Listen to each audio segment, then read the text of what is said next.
Hello दोस्तों, स्वागत है आपका अपने चैनल लेटेस्ट एंड फार्मेसी में। फ्रेंड्स, हमारा चल रहा था बायोफार्मास्यूटिक्स एंड फार्माकोकाइनेटिक्स एंड इसमें हम एब्जॉर्प्शन के बारे में पढ़ रहे थे। इसमें हमने mechanism of drug absorption through GIT इस टॉपिक को बहुत अच्छे से बहुत इजीली कवर किया था। बहुत ही ज़्यादा इंपॉर्टेंट टॉपिक है ये आपके लिए। अगर आपने इसको अभी तक नहीं देखा तो इसको आप जरूर देखें, क्योंकि इसमें जो नेक्स्ट टॉपिक आपका आता है factors influencing drug absorption through GIT. इसमें जितने भी फैक्टर्स इन्वॉल्व होते हैं उसके पहले आपको मैकेनिज्म समझना जरूरी होता है कि एब्जॉर्प्शन होता कैसे है। तभी आप फैक्टर्स को अच्छे से समझ पाएंगे कि आखिर फैक्टर्स कौन कौन से हैं, ये कैसे एब्जॉर्प्शन को इफेक्ट करते हैं थ्रू जीआईटी के। ये जो आपका mechanism of drug absorption through GIT, अगर आपने इसको अभी तक नहीं देखा तो आप इसको जरूर देखें। इसकी लिंक आपको डिस्क्रिप्शन बॉक्स में भी मिलेगी एंड ये आपको आई बार पर भी इसकी लिंक मिल जाएगी। हम बात करते हैं फैक्टर्स के बारे में जो हम क्या है इफेक्ट करते हैं एब्जॉर्प्शन को थ्रू जीआईटी के। इसमें जो इन्वॉल्व होता है दो फैक्टर्स इन्वॉल्व होते हैं। फर्स्ट आपका होता है pharmaceutical factors and patient related factors. ये जो आपका फार्मास्यूटिकल फैक्टर है, फर्स्टली आप देखिए कि फार्मास्यूटिकल फैक्टर क्या होते हैं। आपने कोई भी फार्मास्यूटिकल प्रोडक्ट नया बनाया तो उसमें जो भी हमारा फैक्टर्स होते हैं, मान लीजिए कोई आपने टैबलेट या कैप्सूल बनाई, तो ये जो आपका टैबलेट या कैप्सूल है उसकी फिजिको केमिकल प्रॉपर्टी क्या है, या उसमें कोई टेक्निकल प्रॉब्लम आ गई, मिस क्या है, जो आपने इंडस्ट्री में बनाई उसको किसी एक मशीनरी से बनाई, जैसे वहाँ पर टैबलेट पंचिंग मशीन होती है, आपने यहाँ पर टैबलेट बनाई, अब वो अच्छे से पंच नहीं हो पाई, उसमें जो भी एपीआई थे एंड एक्सिपिएंट्स थे वो क्या है बहुत अच्छे से एक दूसरे में मिक्स ना हो पाए, तो वो क्या होगा कुछ ना कुछ वहाँ पर वेरिएबल काज करेंगे, मीन्स कुछ ना कुछ इफेक्ट डालेंगे ड्यूरिंग एब्जॉर्प्शन। तो ये सारे क्या होते हैं, ये होते हैं जो आपके फार्मास्यूटिकल फैक्टर्स होते हैं। ये जो आपका फार्मास्यूटिकल प्रोडक्ट होता है उसमें कुछ भी वेरिएबिलिटी आ गई, आपने सही से उसको फॉर्मुलेशन नहीं कर पाए, या कोई टेक्निकल हो गई, या उसकी जो फिजिको केमिकल प्रॉपर्टी है उसमें कुछ डिफरेंस आ रहा है, आपके फॉर्मुलेशन के दूरिंग कुछ गड़बड़ हो गया, तो उससे जो भी काज होता है वो आपके होते हैं फार्मास्यूटिकल फैक्टर्स। अब इसमें टू टाइप्स होते हैं। फर्स्ट है आपका physico chemical properties of drug substance. आपने बहुत बार पढ़ रखा है इसे, आपके ये फिजिकल फार्मास्यूटिक्स में भी था एंड अदर आपके उसमें भी थे और सब्जेक्ट्स में भी थे। तो जो आपके फिजिको केमिकल प्रॉपर्टीज आपने पढ़ा होगा उसमें डिसोल्यूशन होता है, पार्टीशन कफिशिएंट थे, प्रोटीन बाइंडिंग थे एंड बहुत सारे ऐसे थे। तो ये सारे क्या होते हैं आपके पीएचपी के, तो ये सब जो होते हैं ये फार्मास्यूटिकल प्रोडक्ट्स के फैक्टर्स के अंदर इंक्लूड होते हैं। अब फिजिको केमिकल प्रॉपर्टीज को हम डिटेल्स में भी नेक्स्टली डिस्कस करेंगे, इसमें बहुत सारे इसके अंदर इंक्लूड होते हैं एंड उसमें जो भी टॉपिक्स है उनका आपको एक्सप्लेनेशन भी पढ़ना है। तो ये बहुत ज़्यादा इंपॉर्टेंट है आपके जो फिजिको केमिकल प्रॉपर्टीज है। एंड इससे भी ज़्यादा आपका जो होते हैं ये फार्मास्यूटिकल फैक्टर्स, इसमें जो दोनों पॉइंट है आपके, ये दोनों के दोनों पॉइंट आपके लिए बहुत ज़्यादा इंपॉर्टेंट है। आपके जो फैक्टर्स होते हैं वो क्या है जो इन्फ्लुएंस करते हैं ड्रग एब्जॉर्प्शन में, तो ये आपका पॉइंट बहुत ज़्यादा इंपॉर्टेंट है। नेक्स्ट आपका आता है पेशेंट रिलेटेड फैक्टर्स। अब इसमें क्या होता है, जो भी पेशेंट है उसकी कंडीशन कैसी है, उसमें कोई उसका एज कितना है, उसका सेक्स क्या है एंड उसकी डिजीज क्या है, तो उसके अकॉर्डिंग भी क्या है उसको कोई अदर डिजीज भी हो, मान लीजिए उसके फीवर के साथ साथ उसको डायबिटीज भी है एंड अदर भी कुछ और डिजीज है, तो ये सारे क्या होते हैं ये जो है एब्जॉर्प्शन को बीच क्या है इफेक्ट करते हैं। तो इसको हम पढ़ेंगे अपने पेशेंट रिलेटेड फैक्टर्स में। फर्स्टली हम देखते हैं फार्मास्यूटिकल फैक्टर्स। अब फार्मास्यूटिकल फैक्टर्स आपको पता है कि आपके फार्मास्यूटिकल प्रोडक्ट में क्या हो गया, कोई भी वेरिएबिलिटी आ गई, वो अच्छे से प्रिपेयर नहीं हो पाया, नहीं या उसकी जो फिजिको केमिकल प्रॉपर्टीज है उसमें कोई डिफरेंस आ गया, या उसकी जो फार्माकोटेक्निकल मीन्स जो भी इंडस्ट्री में जिसने जो भी मशीनरी हमने यूज की, जैसे हमने मान लीजिए हमने टैबलेट पंचिंग मशीन यूज की टैबलेट बनाने के लिए, अब वहाँ पर आपने डिफेक्ट पड़े होंगे टैबलेट में। अब वो आपका जो टैबलेट था उसमें जो भी एपीआई एंड एक्सिपिएंट होते हैं वो अच्छे से क्या हो गए मिक्स नहीं हो पाए, उसमें अब एक्सिपिएंट में आपका जाता है डिसइंटीग्रेटिंग एजेंट आ जाता है जो कि क्या है डिसइंटीग्रेट कराने के लिए। अब वही अगर अच्छे से नहीं हुआ तो यहाँ पर उसका डिसइंटीग्रेशन नहीं होगा टैबलेट का अच्छे से, तो डिसइंटीग्रेशन नहीं होगा तो उसका डिजोल्यूशन अच्छे से नहीं होगा, तो क्या होगा कुछ ना कुछ एब्जॉर्प्शन में क्या है प्रॉब्लम जरूर काज करेगा। तो यही क्या हो जाता है, यही सारे फैक्टर्स आप कहते हैं जो कि आपके इंक्लूड होते हैं फार्माको टेक्निकल फैक्टर में। फर्स्ट आपका आएगा physicochemical properties of drug substance. अब इसमें एक आपका इंक्लूड होता है drug solubility and dissolution rate, उसमें particle size, effective surface area. अब ये सारे क्या है इसको हम डिटेल में भी नेक्स्ट डिस्कस करते हैं, बट फर्स्टली हम देख लेते हैं कि हमारे फिजिको केमिकल प्रॉपर्टीज और ड्रग सब्सटेंस में कौन कौन से ऐसे फैक्टर्स हैं जो कि क्या है एब्जॉर्प्शन में कुछ ना कुछ क्या है फैक्टर काज करते हैं, मीन्स कुछ ना कुछ वेरिएबिलिटी काज करते हैं, कुछ ना कुछ प्रॉब्लम काज कर सकते हैं। तो यहाँ पर नेक्स्ट आपका आता है पॉलीमॉर्फिज्म एंड एमॉर्फिज्म, फिर आता है स्यूडो पॉलीमॉर्फिज्म जिसमें आपके हाइड्रेट्स एंड सॉल्वेट्स होते हैं। नेक्स्ट आता है lipophilicity of the drug and pK of the drug and pH. इसमें आपका आता है ये जो दोनों पॉइंट हैं इसको कंबाइन करके आपका बनता है पीएच पार्टीशन हाइपोथेसिस। बहुत ही ज़्यादा इंपॉर्टेंट टॉपिक है जो आपका पीएच पार्टीशन हाइपोथेसिस है, एंड ये क्या है एग्जाम में पूछा भी जाता है। ड्रग स्टेबिलिटी आपका नेक्स्ट फैक्टर हो जाता है, and short form of the drug. तो ये सारे आपके जो फैक्टर्स हैं ये क्या होते हैं, फार्मास्यूटिकल फैक्टर्स में physico chemical properties of drug substance होते हैं। तो ये क्या है, ये सारे के सारे फैक्टर्स जो हैं ये क्या हो सकते हैं, जो भी ये प्रॉपर्टीज है हमारी, ये फैक्टर्स का मिस जो भी हैं जो इन्फ्लुएंस करते हैं ड्रग एब्जॉर्प्शन को थ्रू जीआईटी के। अब क्या होगा, इसकी कंडीशन क्या होगी जिससे क्या है जो भी ये एब्जॉर्प्शन में क्या है कुछ ना कुछ इन्फ्लुएंस डाल रहे हैं। तो इसमें क्या इनके बैकग्राउंड में ऐसा क्या है, क्या इनके पीछे का राज क्या है, उसको हम अभी जानने वाले हैं इसी पॉइंट में। तो आज के इस लेक्चर में हम इसी के बारे में डिस्कस करेंगे जो हमारे physico chemical properties of drug substance है, क्योंकि इसमें जो भी हमारे पॉइंट हैं इसके अंदर भी जो कुछ है उसको भी हमें डिस्कस करना है। तो सो ये क्या है, अगर मैं सभी फैक्टर्स को जो भी आपके फार्माकोटेक्निकल हैं एंड पेशेंट रिलेटेड हैं सभी को एक में इंक्लूड करूँ तो बहुत ज़्यादा लंबा लेक्चर हो जाएगा। बट आपके जो फिजिको केमिकल प्रॉपर्टीज हमने आप आज के लेक्चर में इसी को इंक्लूड किया एंड ये बहुत ज़्यादा इंपॉर्टेंट भी हो जाता है। आपका आता है फार्माकोटेक्निकल मीन्स, पहले हम देख लेते हैं जो भी हमारी क्या है बैकग्राउंड है थोड़ा बहुत इसके फैक्टर्स के बीच का, उसको हम देख लेंगे। उसके बाद हम डिटेल में डिस्कस करेंगे फिजिको केमिकल प्रॉपर्टीज के बारे में जो कि क्या है एब्जॉर्प्शन में इफेक्ट बीच कोई ना कोई इन्फ्लुएंस डाल रहे होंगे। इसमें होता है आपका जो फार्माकोटेक्निकल। अब ये जो फार्माकोटेक्निकल यहाँ पर आपका वर्ड आ रहा है टेक्निकल, इसका मतलब आपने जो भी टेक्निकल मीन जो भी टेक्निक यूज की, जो भी आपने मशीनरी यूज की, उसकी वजह से क्या है कोई ना कोई प्रॉब्लम काज हुई जो कि क्या हो गया ड्रग में कुछ ना कुछ इफेक्ट डाल रहा है। अब यहाँ पर आपका डिसइंटीग्रेशन टाइम हो गया, उसको टैबलेट एंड कैप्सूल का कोई भी क्या है कुछ ना कुछ प्रॉब्लम हुई तो डिसइंटीग्रेशन टाइम क्या है वो कैसे अफेक्ट करेगा। फिर नेक्स्ट आता है dissolution time. Manufacturing variables mean manufacturing करने में कुछ ना कुछ क्या हो गया डिफरेंस हो गया, मीन्स स्पेसिफिक टाइम ड्यूरेशन में आपने उसको नहीं बना पाया अच्छे से। नेक्स्ट आता है फार्मास्यूटिकल इंग्रेडिएंट्स आ गए आपके जो एक्सिपिएंट एंड एडजुवेंट्स होते हैं। नेचर सा type of dosage form product age storage condition. अब ये सारे क्या हैं आपके फार्माको टेक्निकल फैक्टर्स हैं, एंड इसमें जितने भी फैक्टर्स इन्वॉल्व होते हैं इसको आपको डिटेल में भी पढ़ना है, क्योंकि यही आपको ने डिसइंटीग्रेशन टाइम पढ़ लिया इसी से आपको मतलब नहीं। अब डिसइंटीग्रेशन टाइम में जो भी इसके अंदर पॉइंट्स हैं उसको भी हम डिस्कस करेंगे अपने नेक्स्ट लेक्चर में। एंड आज के इस लेक्चर में हम डिस्कस करेंगे फिजिको केमिकल प्रॉपर्टीज में जितने भी इंक्लूड होते हैं इनके अंदर में क्या क्या पॉइंट्स इंक्लूड होता है। सो आपका जो थर्ड फैक्टर है मीन्स जो आपके हैं पेशेंट रिलेटेड फैक्टर्स, इसमें आपका क्या है एज आ जाता है पेशेंट की, गैस्ट्रिक इम्पोर्टेंट टाइम हो गया, इंटेस्टाइनल ट्रांजिट टाइम हो गया, जीआई पीएच हो जाता है, डिजीज स्टेट क्या है, blood flow through GIT and gastrointestinal contents. तो ये सारे क्या है आपके पेशेंट रिलेटेड फैक्टर्स होते हैं जो कि क्या है काज करते हैं कुछ न कुछ इन्फ्लुएंस डालते हैं ड्रग के एब्जॉर्प्शन में। एंड एक पॉइंट आपका और है पेशेंट रिलेटेड फैक्टर में जो कि है pre systemic metabolism by luminal enzymes, by gut wall enzymes, by bacterial enzymes and hepatic enzymes. तो ये सारे आपके हो गए फैक्टर्स जो कि इन्फ्लुएंस करते हैं ड्रग एब्जॉर्प्शन को थ्रू जीआईटी। अब हम आते हैं अपने डिटेल टॉपिक में जो कि हमारा क्या है फिजिको केमिकल फैक्टर्स जो भी हैं हमारे वो क्या है अफेक्ट कर रहे हैं ड्रग एब्जॉर्प्शन को, इसको हम पढ़ेंगे डिटेल में। फर्स्ट पॉइंट है हमारा drug solubility and dissolution rate. So जो हमारा ये पॉइंट है drug solubility and dissolution rate, इसमें जो भी हमारे नेक्स्ट फैक्टर्स होते हैं जैसे पार्टिकल साइज हो गया, सरफेस एरिया, वो भी क्या है इसी के अकॉर्डिंग काम करते हैं। अभी आपको मैं डिटेल में बताऊंगा, आप अच्छे से समझ भी जाओगे, बट इसके लिए आपको पूरा का पूरा लेक्चर अच्छे से देखना भी पड़ेगा। सो आपका जो drug solubility and dissolution rate, अब यहाँ पर आपका वर्ड आ रहा है सॉल्युबिलिटी एंड डिसोल्यूशन, आप इसको आसानी से समझते होगे क्योंकि आपने मान लीजिए यहाँ पर आपने कोई भी टैबलेट ली, उसको आपने ओरली इंटेक किया।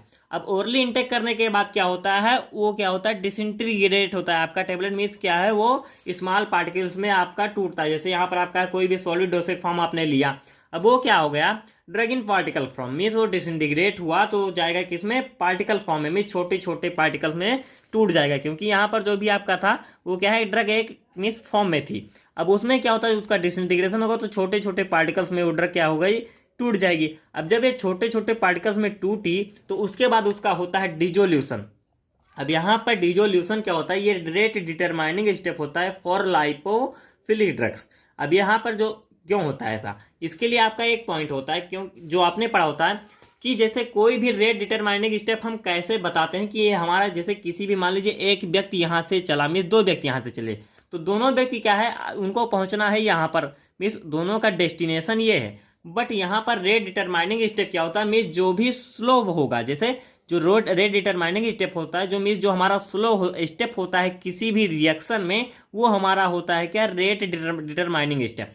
अब ऐसा क्यों होता है, क्योंकि मान लीजिए आपने कुछ भी फेंका, जैसे मान लीजिए कुछ आपने ऊपर फेंका, अब उसमें जो हमारे ऊपर गया तो वो अपने ऊपर मीन्स जो सबसे एबव पॉइंट पर तब पहुंचेगा, मीन्स यहाँ से आपने जो उसको जितना फोर्स दिया वहां से तो स्पीड से चला, बट यहाँ तक पहुंचते पहुंचते उस पर कुछ ना कुछ फोर्स कम होगा, क्योंकि यहाँ पर ग्रेविटी भी है। तो ये जो है जो यहाँ पर स्लो होता जा रहा है, अब ये जो स्लो मोशन में कितना धीरे धीरे में जो आपका स्लो स्टेप यहाँ पर होता जा रहा है, यही डिटरमाइन करेगा कि यहाँ से यहाँ तक जाने में कितना टाइम इसको लग सकता है। तो ये आपका जो स्लो स्टेप होता है वही आपका रेट डिटरमाइनिंग स्टेप होता है। अब यहाँ पर जो आपका ड्रग इन पार्टिकल फॉर्म में हुई, तो इसमें डिसोल्यूशन रेट डिटरमाइनिंग स्टेप कैसे होता है, अब आप इसको समझिए। आपको पता है कि कोई भी ड्रग हमारी होती है उसमें क्या होता है, जब उसमें क्या हो छोटे छोटे पार्टिकल में टूटी, अब उसका डिसोल्यूशन होने के लिए वो क्या हो, ड्रग का सॉल्युबिलिटी होना जरूरी है। अब यहाँ पर क्या होता है, जो भी आपकी लाइपोफिलिक ड्रग्स होगी, अब यहाँ पर जो भी हमारी लाइपोफिलिक ड्रग्स होगी उसकी सॉल्युबिलिटी लेस होती है, मीन्स वो क्या है, स्लोली सॉल्युबल होगी, क्योंकि जो हमारी ड्रग होती है उसकी सॉल्युबिलिटी तो एक्वस में ज़्यादा होती है। उसमें क्या होता है, आपने पार्टीशन का पीसेंट पढ़ा होगा, तो वहाँ पर आपको पता है oil and water, means drug हमारी ऑयल एंड वाटर में जाती है। तो यहाँ पर जैसे आपको अगर बायोलॉजिकल मेम्ब्रेन के थ्रू अगर ड्रग को पास कराना है, तो वहाँ पर ड्रग का लाइपोफिलिक होना जरूरी है, बट अगर उसकी सॉल्युबिलिटी मीन्स उसको अगर डिजोल्यूट कराना है, तो वहाँ पर उसकी जो एक्वस सॉल्युबिलिटी होनी चाहिए वो ज़्यादा होनी चाहिए। तो यहाँ पर आपका जो डिजोल्यूशन है वो रेट डिटरमाइनिंग स्टेप हो जाता है, इसलिए क्योंकि यहाँ पर जो आपकी लाइपोफिलिक ड्रग है, लाइपोफिलिक मतलब कि ये क्या है, ऑयल में बहुत अच्छे से डिजॉल्व होती है, बट यहाँ पर क्या है, इसको डिजॉल्व होना है तो उसके लिए क्या है, एक्वस सॉल्युबिलिटी होनी चाहिए। तो ये क्या होगा, आपका स्लो स्टेप होगा, क्योंकि ड्रग आपकी जो है हाइड्रो मीन्स वो क्या है, वाटर में अच्छे से डिजॉल्व होती है। अब लाइपोफिलिक में आप डिजॉल्व करेंगे तो इसमें थोड़ा सा टाइम लगेगा, तो जो टाइम यही कंज्यूम हो रहा है, इसीलिए इसको हम क्या कहते हैं, rate determining step for lipophilic drugs. अब नेक्स्ट आपका आता है ड्रग इन सॉल्यूशन फॉर्म। अब ड्रग आपकी यहाँ पर डिजॉल्व हो गई मान लीजिए किसी तरह से, तो उसके बाद क्या वो पहुंची आपके सॉल्यूशन फॉर्म में। अब वो जो सॉल्यूशन फॉर्म हो गया उसको क्या कहा है, अपने साइट ऑफ एक्शन के जाने के लिए बायोलॉजिकल मेम्ब्रेन को क्रॉस करना है। आपका सेकंड पॉइंट भी यहीं पर आ जाता है। अब यहाँ पर जो बायोलॉजिकल मेम्ब्रेन को जो परमिशन करना है, उसको क्या है, परमिट करना है वहां से, वहां पर रेट डिटरमाइनिंग स्टेप होता है, rate determining step for hydrophilic drugs. अब ये आपका रेट डिटरमाइनिंग स्टेप हो जाता है हाइड्रोफिलिक ड्रग्स के लिए। अब ये कैसे होता है, जैसे आपने यहाँ पर पढ़ा, क्योंकि ये डिजोल्यूशन होता है, यहाँ पर अगर हाइड्रोफिलिक ड्रग होती तो बहुत अच्छे से डिजॉल्व हो जाती, लेकिन यहाँ पर जो भी रेट डिटरमाइनिंग स्टेप होता है हमारा, वो स्लो स्टेप होता है, क्योंकि जो आपकी लाइपोफिलिक ड्रग है बहुत अच्छे से डिजॉल्व नहीं होगी, तो इसीलिए ये रेट डिटरमाइनिंग स्टेप है। तो और यहाँ पर क्या होता है, जो हाइड्रोफिलिक ड्रग है वो मेम्ब्रेन को अच्छे से क्रॉस नहीं कर पाएगी, क्योंकि ये यहाँ पर जो है, जो आपकी मेम्ब्रेन होती है वो क्या है, लाइपोप्लॉइड नेचर की होती है, मीन्स उसमें क्या है, लिपिड्स होते हैं, तो वहाँ पर ये अच्छे से इसको क्रॉस नहीं कर पाएगी, क्रॉस करेगी बट स्लोली करेगी। तो आपका जो स्लो स्टेप होता है वही आपका रेट डिटरमाइनिंग स्टेप होता है। तो ये आपका पॉइंट हो गया कि कैसे आपकी जो है drug solubility and dissolution rate यहाँ पर वर्क कर रहा है। आपने मेम्ब्रेन के बारे में भी अच्छे से पढ़ा है, तो ये सारे आपको बहुत ज़्यादा कन्फ्यूजन यहाँ पर होनी नहीं चाहिए आपको, कि यहाँ पर जैसे जो स्लो स्टेप होता है वो स्लो स्टेप क्यों, क्योंकि जैसे यहाँ पर आपका पता है कि आपकी मेम्ब्रेन होती है वो क्या है, लाइपोडेमिक नेचर की होती है। अब यहाँ पर आपको ये भी पता है लाइक डिजॉल्व लाइक। अब आपकी ड्रग अगर हाइड्रोफिलिक है तो वो वाटर में अच्छे से डिजॉल्व होगी, अगर आपकी जो है ड्रग क्या है, लाइपोफिलिक है, तो वो ऑयल में अच्छे से डिजॉल्व होगी। तो यहाँ पर जैसे आपकी जो डिजॉल्वेशन होता है उसके लिए क्या होता है, चाहिए हाइड्रोफिलिक नेचर, बट यहाँ पर क्या है, जो डिजोल्वेशन होता है उसके लिए जो आपकी ड्रग आई मान लीजिए वो क्या है, लाइपोफिलिक आई, और वो आपके जो है स्टमक में उसको क्या है, डिसइंटीग्रेट होना है या डिजॉल्व होना है, तो वहाँ पर उसको क्या होता है, लाइपोफिलिक नेचर नहीं मिल पाता, तो वहाँ पर वो क्या है, स्लोली डिजॉल्व होती है। तो यही आपका रेट डिटरमाइनिंग स्टेप होता है। एंड परमेशन के थ्रू के समय में क्या होता है, वहाँ पर आपकी जो मेम्ब्रेन होती है सेल की, वो क्या होता है, वो क्या है, लाइपिडेमिक नेचर की है, मतलब यहाँ पर जो आपकी मेम्ब्रेन होती है उसमें क्या लिपिड एंड प्रोटीन की बनी होती है। तो वहाँ पर यहाँ पर जो आपकी हाइड्रोफिलिक ड्रग आती है वो इसको क्रॉस करने में उसको क्या है, थोड़ा थोड़ा मीन्स कुछ ना कुछ बर्डन होता है, कुछ ना कुछ उसमें बाधाएं होती हैं। तो वहाँ पर ये जो आपकी हाइड्रोफिलिक ड्रग होती है वो स्लोली यहाँ पर इसको क्या है, क्रॉस कर पाती है, इसीलिए यहाँ पर ये आपका रेट डिटरमाइनिंग स्टेप हो जाता है। थोड़ा लेक्चर लॉन्ग जा रहा है, बट क्या करें, आपको समझाना भी है हमें, तो इसको समझना आपके लिए बहुत जरूरी हो जाता है। तो यहाँ पर जैसे आप लिखा भी है, the rate determining step in orally administered drugs are rate of dissolution and rate of drug permeation through biomembrane. अब यहाँ पर आपको पता है जो आपका रेट ऑफ डिसोल्यूशन होगा वो कैसे इफेक्ट होगा किसी भी, आपकी लाइपोफिलिक ड्रग होगी तो वहाँ पर रेट डिटरमाइनिंग स्टेप होगा आपका जो है डिसोल्यूशन होगा लाइपोफिलिक ड्रग के लिए, एंड जो हाइड्रोफिलिक ड्रग के लिए रेट डिटरमाइनिंग स्टेप होता है permeation across the biological membrane. Means जो आपका स्लो स्टेप होता है वही आपका क्या है, रेट डिटरमाइनिंग स्टेप होता है। अब आपका आता है dissolution. Dissolution is the rate determining step in for hydrophilic poorly aqua soluble drugs. अब जो आपकी पुअरली एक्वा सॉल्युबल ड्रग्स होती हैं, जो आपकी हाइड्रोफोबिक ड्रग है, जो कि क्या है वाटर हेटिंग ड्रग होती हैं, तो ये क्या होता है, ये रेट डिटरमाइनिंग स्टेप होता है डिसोल्यूशन में, क्योंकि ये अच्छे से डिजोल्व नहीं हो पाती, क्योंकि जो ड्रग की सॉल्युबिलिटी होती है वो एक्वस में ज़्यादा होती है। फॉर हाइड्रोफिलिक ड्रग, अब यहाँ पर जो हाइड्रोफिलिक ड्रग होती हैं वहाँ पर डिसोल्यूशन तो फॉर हाइड्रोफिलिक ड्रग्स, अब यहाँ पर जो हाइड्रोफिलिक मीन्स ये क्या होती हैं, ये वाटर लविंग ड्रग्स होती हैं, उनकी एक्वस सॉल्युबिलिटी ज़्यादा होती है, means it has greater aqueous solubility. तो यहाँ पर डिसोल्यूशन रैपिड होता है। तो आपका जैसे आप यहाँ पर समझ सकते हैं कि डिसोल्यूशन कैसे इफेक्ट करता है ड्रग एब्जॉर्प्शन के। अब डिसोल्यूशन ज़्यादा से ज़्यादा होगा तो बायोलॉजिकल मेम्ब्रेन से ज़्यादा हमारी ड्रग क्रॉस करेगी। अब ज़्यादा से ज़्यादा जब क्रॉस करेगी तो एब्जॉर्प्शन भी ज़्यादा से ज़्यादा होगा। एंड रेट डिटरमाइनिंग स्टेप, जो आपके डिसोल्यूशन रैपिड होगा तो वो क्या हो जाएगा, रेट डिटरमाइनिंग स्टेप में इन्वॉल्व हो जाता है। अब क्या है, जो आपके rate determining step of such drug is rate of permeation through the biomembrane. अब आपकी जो भी ड्रग होगी, जैसे मान लीजिए आपकी ड्रग क्या है, लाइपोफिलिक नेचर की है, तो जो हाइड्रोफिलिक नेचर की होगी तो वहाँ पर परमिएशन थ्रू जो बायोमेम्ब्रेन होगा, क्योंकि इनमें जो परमिएशन होगा वो स्लोली होगा, और एंड आपका जो स्लो स्टेप होता है वही आपका रेट डिटरमाइनिंग स्टेप होता है। तो यहाँ पर जो परमिएशन होगा वो आपके हो जाते हैं rate determining step through biological membrane. Cromolyn sodium आपका एग्जाम्पल हो जाता है। अब परमिएशन रेट लिमिटेड होता है आपके हाइड्रोफिलिक ड्रग में, एंड डिसोल्यूशन रेट लिमिटेड होता है आपके हाइड्रोफोबिक ड्रग में। नेक्स्ट आता है the dissolution of drugs can be described by the modified noise whiteness equation. बहुत ज़्यादा इंपॉर्टेंट इक्वेशन आपके लिए, एंड इसको हमने इसके मैकेनिज्म में भी बताया। अगर आपने मैकेनिज्म देखा होगा तो वहाँ पर आप अच्छे से समझ में गए होंगे कि ये कैसे इफेक्ट करता है ड्रग के एब्जॉर्प्शन को। अब यहाँ पर आप देख सकते हैं ये भी जो आपका है dC/dt is equal to DAK WOCS - CV/VH। अब ये क्या होता है, ये आपका फॉर्मूला होता है। यहाँ पर आपका जो D है वो डिफ्यूजन कफिशियंट है, ये ग्रेटर होगी। अगर आप यहाँ पर आप इक्वेशन के साथ साथ ये क्या इफेक्ट करेगा, dC/dt क्या होता है, ये क्या है, rate of drug dissolution per unit time. ये क्या होता है, dC/dt आपका हो जाता है, मीन्स ड्रग कितना से कितना ज़्यादा इसका डिसोल्यूशन होगा पर यूनिट टाइम में। अब यहाँ पर अगर डिफ्यूजन कफिशियंट क्या होता है, ये कैसे इफेक्ट करेगा ड्रग के एब्जॉर्प्शन को। अगर आपका डिफ्यूजन कफिशियंट आपका ग्रेटर होगा, इसकी वैल्यू ज़्यादा रहेगी, तो क्या होगा, faster the dissolution of drug. अब वहाँ पर ड्रग का डिसोल्यूशन फास्ट होगा, ज़्यादा होगा। Decrease with an increase in viscosity. अब आपकी जो भी आपके क्या है फ्लूइड हैं जिसमें क्या है ड्रग का डिजोल्व होना है, उसकी विस्कोसिटी अगर ज़्यादा है तो ये क्या होगा, डिक्रीज होगा। अब यहाँ पर विस्कोसिटी भी क्या है, जो भी आपका डिसोल्यूशन मीडियम है उसकी विस्कोसिटी अगर ज़्यादा रहेगी तो वहाँ पर ड्रग क्या है एब्जॉर्प्शन क्या होता है, ड्रग का डिसोल्यूशन क्या होगा, वो स्लोली होगा। नेक्स्ट आता है ए आपका, जो क्या है surface area of dissolving solid. में जो आपकी ड्रग थी, जो आपका ड्रग पार्टिकल था, अब यहाँ पर आपको पता है आपकी ड्रग क्या होता है, छोटे छोटे पार्टिकल्स में टूटती है। अब यहाँ पर अगर एक ऐसा सरफेस एरिया है आपका, तो ये क्या हो जाता है, मीन्स ये आपका एक फॉर्म में होगा, एक स्पेसिफिक फॉर्म में हो गया। अब इसी को आप छोटे छोटे पार्ट में तोड़ते चले जाइए तो इसका क्या होगा, सरफेस एरिया बढ़ता चला जा रहा है। अब यहाँ पर क्या होता है, सरफेस एरिया कैसे इफेक्ट करता है, greater the surface area faster the drug dissolution. Means surface area जितना ज़्यादा होगा ड्रग डिसोल्यूशन उतना ही ज़्यादा होगा, उतना ही फास्ट होगा। And water oil partition coefficient of drug. अब वाटर ऑयल पार्टीशन कफिशियंट कैसे फिट करता है, इसको भी आप जान लीजिए। मीन्स जैसे जो आपका वाटर एंड ऑयल कफिशियंट होता है, मीन्स इसकी अगर वैल्यू ज़्यादा होगी, higher the value more the dissolution. अगर वाटर ऑयल कफिशियंट की ज़्यादा होगी, मीन्स जैसे आपकी कोई ड्रग है उसकी क्या है वाटर सॉल्युबिलिटी भी है एंड क्या है उसकी ऑयल सॉल्युबिलिटी भी है, तो आपने पढ़ा होगा partition coefficient, means drug dissolve in oil phase and drug dissolve in water phase. यहाँ पर वही इफेक्ट करता है। अगर दोनों नेचर की है तो जो भी ड्रग होगी हमारी वो क्रॉस भी कर पाएगी अच्छे से डिजोल्यूट भी हो पाएगी। आप आसानी से इसको समझ सकते हैं।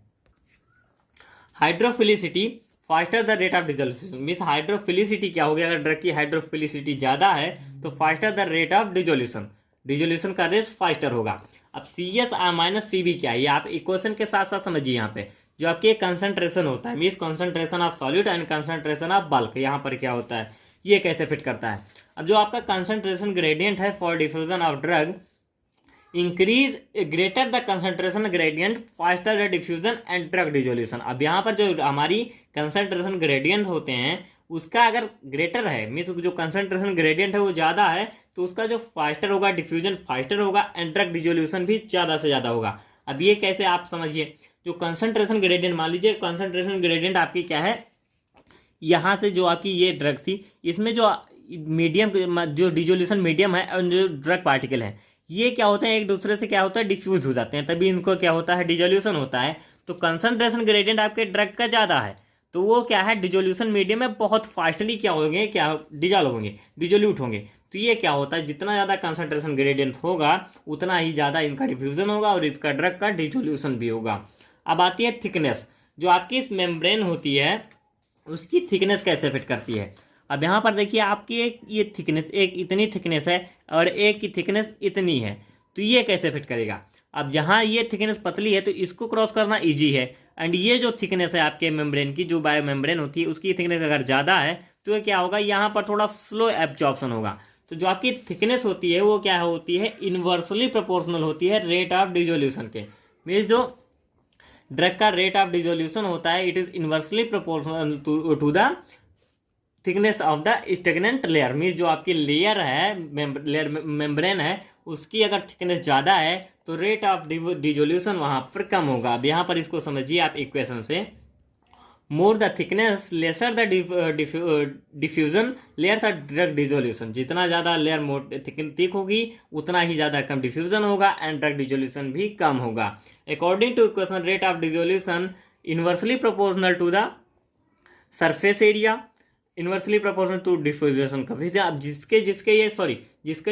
ये सारे के सारे डायरेक्टली प्रोपोर्शनल हैं। अब जितना जिसके ये डायरेक्टली प्रोपोर्शनल होते हैं उसके क्या है, वो क्या है, इंक्रीज कराएगा रेट ऑफ डिजोल्यूशन को। मीन्स जो आपका सरफेस एरिया है अगर वो बढ़ता है तो रेट ऑफ डिजोल्यूशन बढ़ेगा, डिफ्यूजन कॉफिशिएंट की अगर अमाउंट बढ़ता है तो क्या होता है, वो भी रेट ऑफ डिजोल्यूशन को बढ़ा देगा। एंड क्या होता है, डायरेक्ट जो rate of dissolution directly proportional to concentration of solid particles. Means concentration अगर सॉलिड पार्टिकल्स की बढ़ेगी तो रेट ऑफ डिजोल्यूशन यहाँ पर बढ़ेगा। अब आती है हाइट बाउंड्री, जो आपका एच पॉइंट है। हाइट बाउंड्री की इनडायरेक्टली प्रोपोर्शनल होता है, क्योंकि जितनी ज़्यादा बाउंड्री की हाइट बढ़ेगी वो उतना ज़्यादा उसका जो रेट ऑफ डिजोल्यूशन है उतना ही कम होगा। अब आता है नेक्स्ट आपका फैक्टर है particle size effective surface area. And इसके नेक्स्ट बैकवर्डली जो हमने डिस्कस किया ये सारा का सारा आपका है डिजोल्यूशन एंड सॉल्युबिलिटी के बारे में। सो आप सोच सकते हैं कि एक छोटा सा इफेक्ट के पीछे कितना सारा बैकग्राउंड है उसके पीछे। नेक्स्ट है particle size effective surface area. इसके जो भी अंदर में इंक्लूड होता है मेनली वही आपके लिए इंपॉर्टेंट है। सो इसके जो भी डीप पॉइंट्स है उसको भी आप जरूर समझें कि ये ज़्यादा से ज़्यादा इंपॉर्टेंट है, ना कि ये आपके heading. Both inversely related to each other, जो आपके पार्टिकल साइज होते हैं और सरफेस एरिया होते हैं वो एक दूसरे से इन्वर्सली रिलेटेड होते हैं। Means decrease in particle size results increase in surface area. अब यहाँ पर आप जैसे देखिए, आपने कोई ड्रग ली, ये आपकी कोई टैबलेट है, मान लीजिए ये पीसीएम है आपकी। अब पीसीएम टैबलेट ये ऐसे डायरेक्टली तो रहेगी नहीं, ये वहाँ पर जब जाएगी आपके स्टमक में, पेट में जाएगी, वहाँ पर ये क्या होगा, डिसइंटीग्रेट हो रही, मीन्स ये छोटे छोटे पार्टिकल्स में टूटेगी। मीन्स ये इसकी क्या है, साइज डिक्रीज हो रही है। तो जो ये डिक्रीज इन साइज है ये क्या बढ़ाएगा, सरफेस एरिया को इंक्रीज करेगा। और सरफेस एरिया जब इंक्रीज होगा, आपको पता है कि सरफेस एरिया जितना ज़्यादा बढ़ता है उसकी जो आपका ए होता है, सरफेस एरिया के बढ़ने के साथ रेट ऑफ डिजोल्यूशन भी बढ़ जाता है।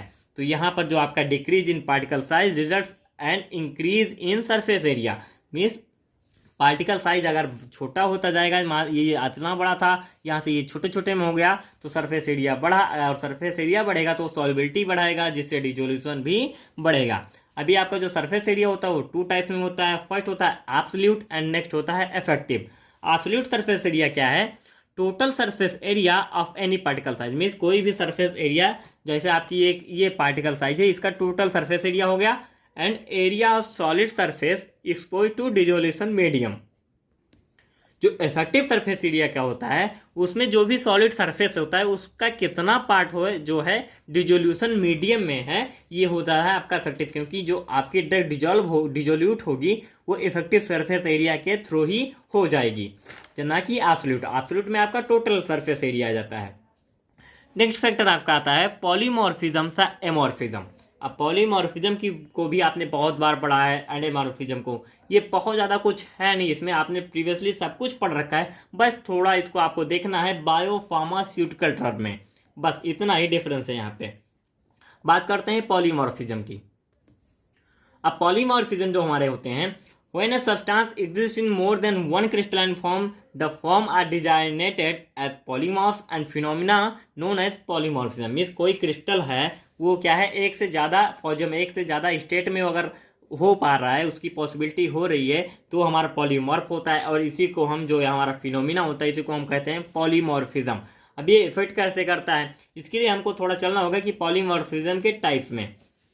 पॉलीमॉर्फिज्म में क्या होते हैं हमारे, क्या दो टाइप के होते हैं। फर्स्ट होता है हमारा इनएंसियोट्रॉपिक एंड नेक्स्ट होता है मोनोट्रॉपिक। इनएंसियोट्रॉपिक होता है reversibly change into another form by altering the temperature और प्रेशर।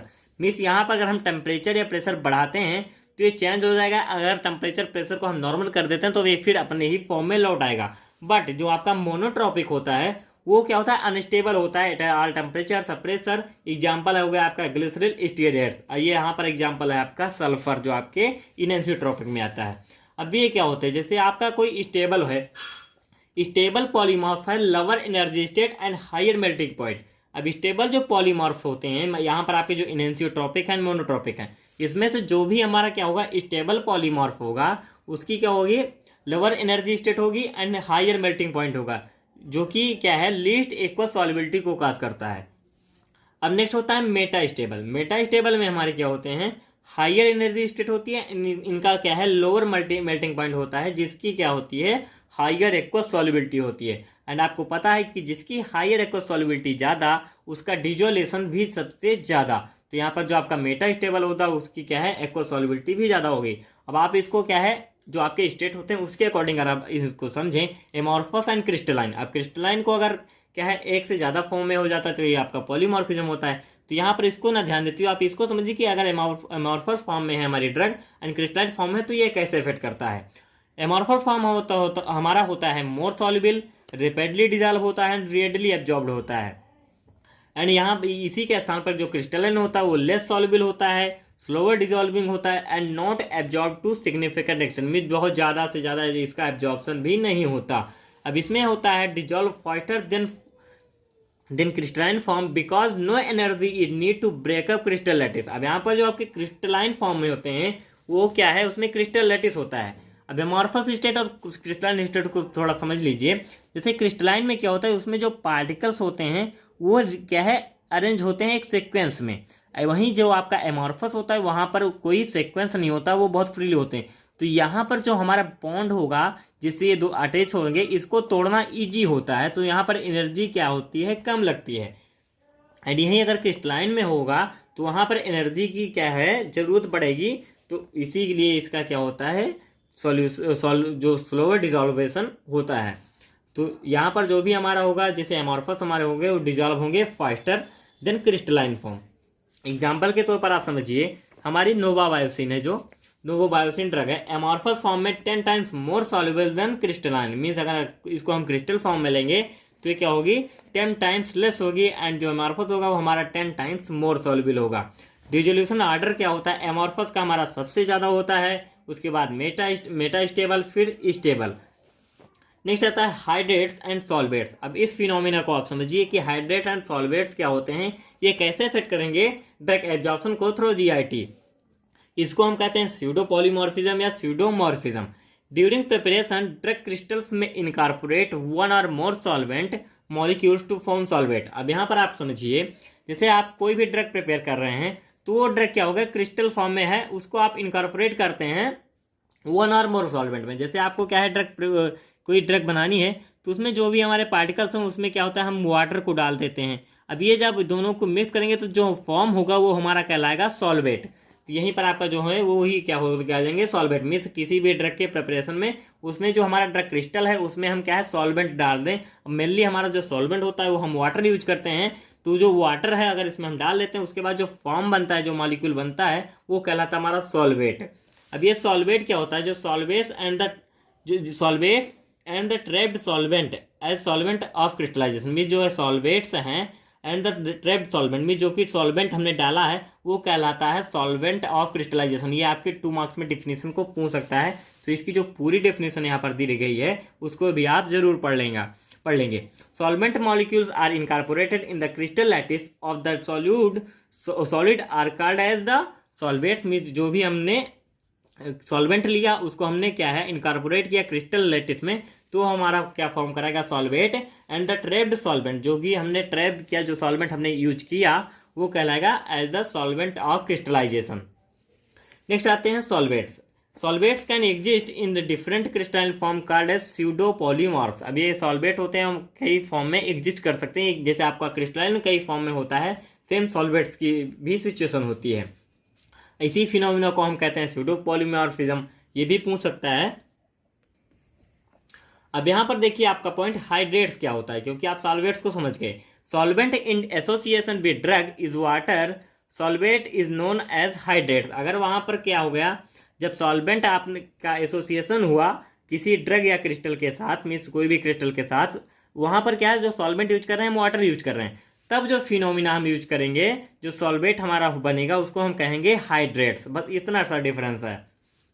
अब यहाँ पर होता है anhydrous form of drug has greater aqueous solubility than hydrates. ये क्योंकि आपको पता है कि किसी भी ड्रग में, इसको आप यहीं पर समझ लीजिए एनहाइड्रस एंड हाइड्रेट में, यहाँ पर एनहाइड्रेट जो आपके होंगे, यहाँ पर मतलब कि जो भी आपकी एनहाइड्रेट जो भी आपकी ड्रग है उसमें थोड़ा सा भी क्या है वाटर का प्रेजेंस नहीं है, तो उसकी सॉल्युबिलिटी ग्रेटर होगी। एंड क्यों होगी, जैसे आपका कोई हाइड्रेट है, हाइड्रेट का मतलब यहाँ पर कुछ ना कुछ जो आपका पार्टिकल है उसने वाटर कंज्यूम किया हुआ है, तो इसके कंपेरिजन क्योंकि यहाँ पर वाटर कंज्यूम्ड है, यहाँ पर कुछ भी नहीं कंज्यूम्ड है, तो यहाँ पर जानते हैं आपको पता होगा जितना यहाँ पर, जैसे यहाँ पर कुछ भी नहीं है तो ये जल्दी से जल्दी इसको वाटर को एब्जॉर्ब करेगा, तो यही डिफरेंस होता है। एग्जाम्पल जैसे हो जाता है एनहाइड्रस फॉर्म में थियोफाइलिन का एंड एम्पेंसिलिन का, ये हो जाते हैं हमारे एनहाइड्रस फॉर्म में होता है, जो कि क्या है ग्रेटर सॉल्युबिलिटी शो कराता है।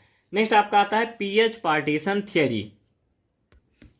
सो इसको हम क्या कहते हैं, इसको कहते हैं पीएच पार्टीशन हाइपोथेसिस। बहुत ज़्यादा इंपॉर्टेंट है एंड इसको पर्सनली भी मिस इसी को एक क्वेश्चन में भी पूछ सकता है कि डिफाइन या पीएच पार्टीशन थियरी मिस इसको एक्सप्लेन कीजिए, तो इसमें आपको इसका पूरा का पूरा आपको डिटेल्स में लिखना होगा एंड यहीं पर आपको ये डिटेल्स में इसका पूरा का पूरा आंसर भी मिल जाएगा।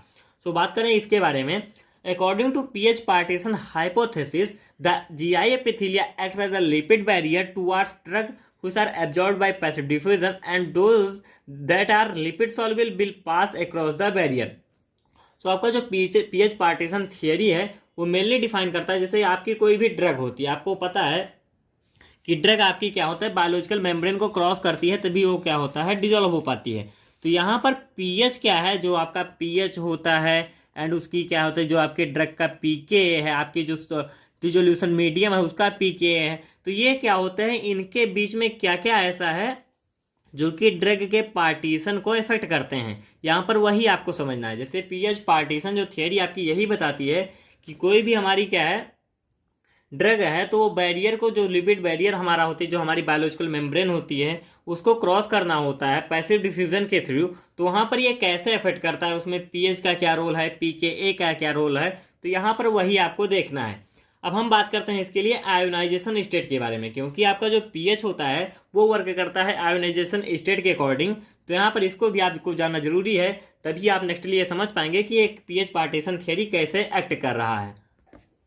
तो यहाँ पर आपको ये जरूर पता चल गया कि जो आपका गैस्ट्रो इंटेस्टाइनल की एपिथीलिया है वो क्या है एक्ट करती है as a lipid barrier for drugs. अब यहाँ पर जो इसको क्या है ड्रग को अगर क्रॉस करना है तो उसको क्या क्या करना पड़ेगा, ड्रग को कैसे कैसे अपने फॉर्म को चेंज करना पड़ेगा तभी ये इसको क्रॉस कर पाएगी।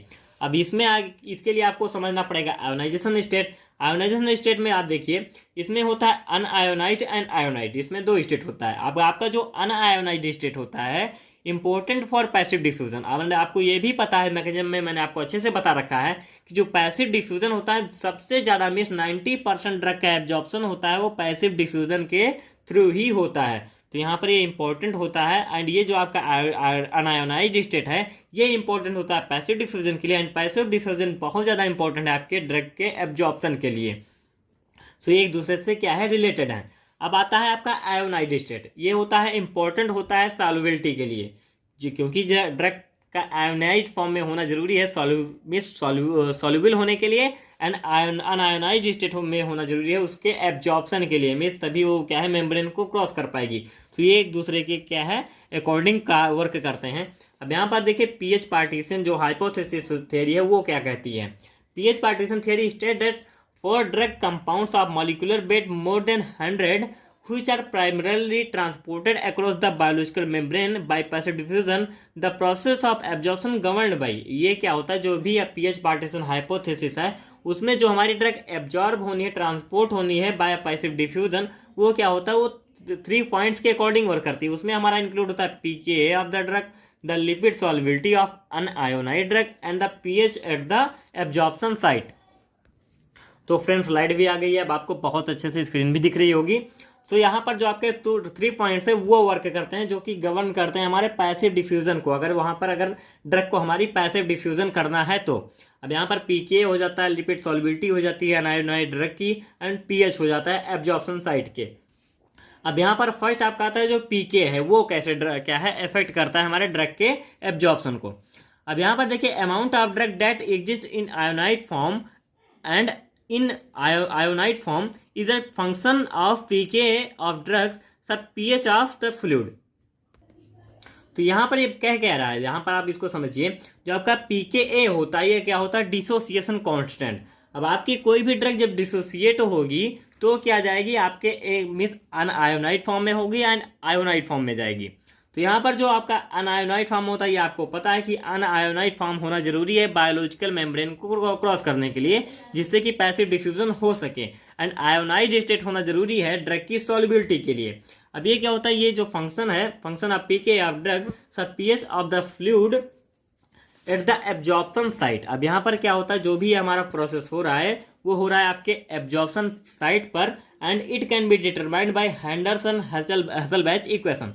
अब आपने हेंडरसन हसेलबैच इक्वेशन बहुत बार पढ़ रखी है जो कि क्या है ड्रग की आयोनाइड कितना हमारी ड्रग आयोनाइड फॉर्म में हुई एंड कितने अनआयोनाइड फॉर्म में हुई इसको ये क्या है डिटरमाइन करता है। अब यहाँ पर देखिए पीएच के according pH equal to pK plus log ionized form upon unionized form ये होता है आपका एसिडिक ड्रग के लिए and pH equal to pK plus log unionized upon ionized में से यही क्या होता है अप एंड डाउन हो जाता है। जो आपका आयोनाइड एंड अनआयोनाइड है वो क्या हो जाता है आपका बेसिक ड्रग के लिए। अब यहाँ पर आप इसको समझिए ड्रग जो होती है आपकी कैसे कैसे इफेक्ट कर रही है। अब आप यहाँ पर एग्जांपल से समझिए आपको अच्छे से समझ में जरूर आ जाएगा। अब यहाँ पर आपकी कोई बेरिक वीक एसिड है जैसे आपका पेंटोबार्बिटल एंड हेक्साबार्बिटल हो गया, इसकी क्या है पीके जो आपका डिसोसिएशन कांस्टेंट है वो 8 है या उससे कम है। तो यहाँ पर क्या होता है मीन्स 8 है या उससे कम हो जाता है तो ये क्या कहलाते हैं अनआयोनाइड या उसके ये जो 8 जैसे आपको पता है वेरी वीक एसिड मीन्स ये 8 के लगभग में हो जाता है।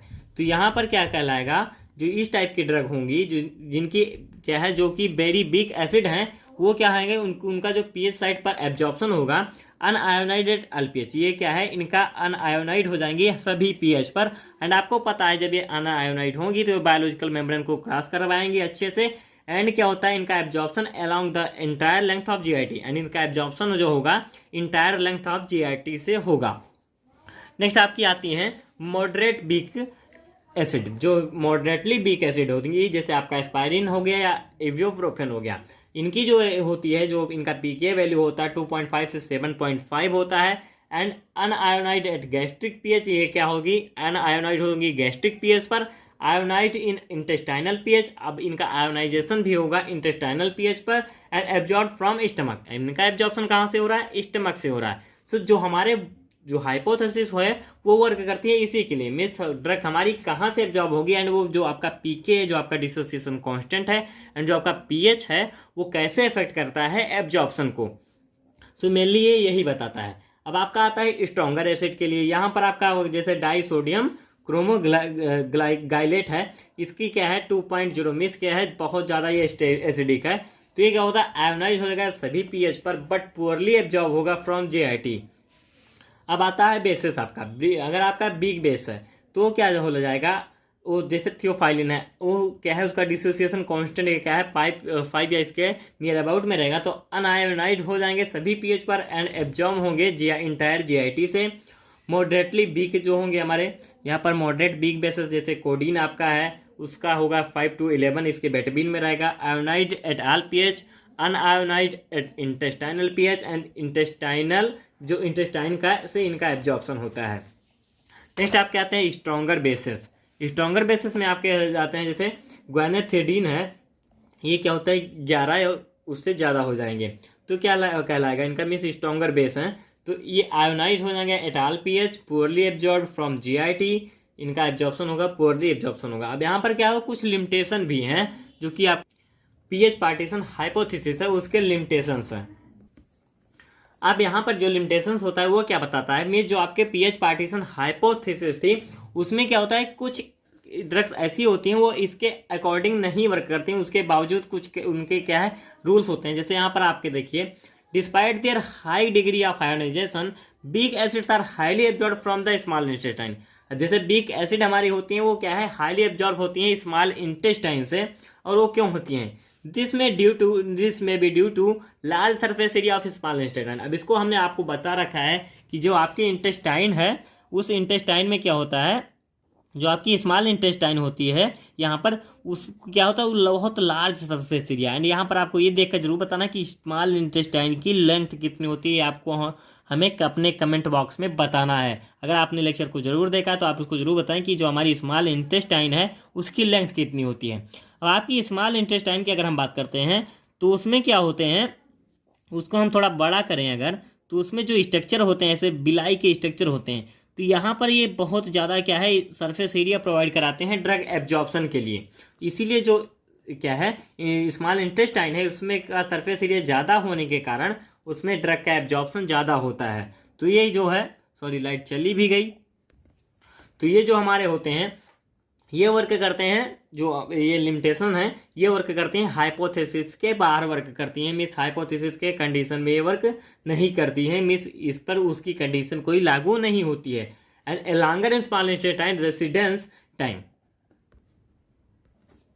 यहाँ पर जो आपका बता रहा है a longer small intestine residence time, इसका क्या मतलब होता है क्योंकि आपको पता है कि इसका सरफेस एरिया ज़्यादा बड़ा है तो यहाँ पर ड्रग को ज़्यादा से ज़्यादा टाइम भी स्पेंड करना पड़ता है, इसलिए क्या है ये यहाँ से ज़्यादा एब्जॉर्ब होती है।